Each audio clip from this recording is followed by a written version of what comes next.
കൊള്ളാം. ഡിഫറെന്റ്. ജീനിയസുകൾക്ക് താമസിക്കാൻ പറ്റിയ അന്തരീക്ഷം.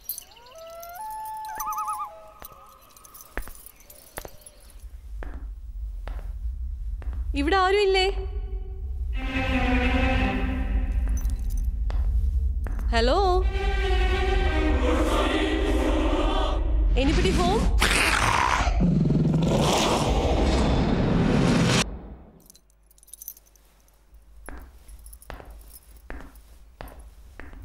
എക്സ്ക്യൂസ് മീ, എന്നെ അന്വേഷിച്ചാണോ വന്നത്?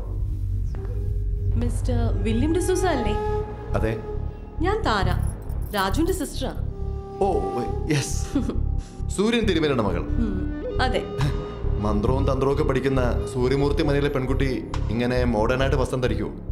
അതിനെന്താ, കാലത്തിനനുസരിച്ച് വസ്ത്രധാരണ രീതിയും മാറില്ലേ? 100 വർഷങ്ങൾക്ക് മുമ്പ് സ്ത്രീകൾ മാറുമറയ്ക്കാതാണ് നടന്നിരുന്നത്. അങ്ങനെ ഇന്നും നടക്കണമെന്ന് പറഞ്ഞാ പറ്റുമോ? പിന്നെ സ്ലീവ്ലെസ് ബ്ലൗസ് ധരിച്ചത് കൊണ്ട് മന്ത്രങ്ങളും ദൈവങ്ങളും ഒന്നും പിണങ്ങിപ്പോത്തില്ല കേട്ടോ. Good, very good. രാജു പറഞ്ഞിരുന്നു ഒരു അസാധാരണ പ്രതിഭയാണെന്ന്. അതാണ് ഞാൻ അങ്ങോട്ട് വന്ന് കാണണമെന്ന് പറഞ്ഞത്. എന്തോ ഒരു പൂജ നടത്തുന്നത് കൊണ്ട് അത് കഴിഞ്ഞ് കാണാന്നല്ലേ രാജുനോട് പറഞ്ഞത്? അതെ, നാളത്തേത് കൊണ്ട് ആ പൂജകൾ തീരും. അതിനു മുമ്പ് അനന്തങ്കാവ് അമ്പലത്തില് ഞാനൊന്ന് തൊഴാനായിട്ട് വന്നതാ. അതിന് തൊട്ടടുത്താണ് സാറ് താമസിക്കുന്നതെന്ന് രാജു പറഞ്ഞു.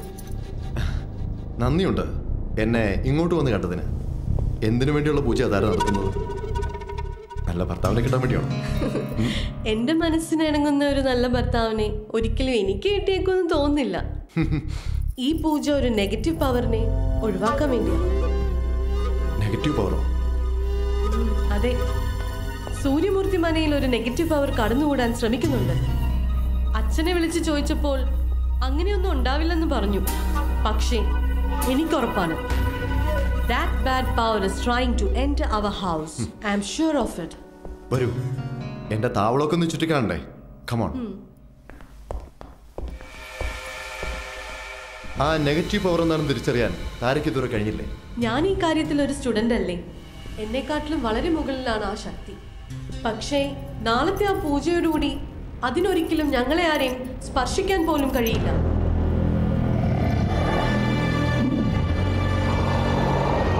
It is A fantastic place. ഇതെങ്ങനെ തപ്പിയെടുത്തു?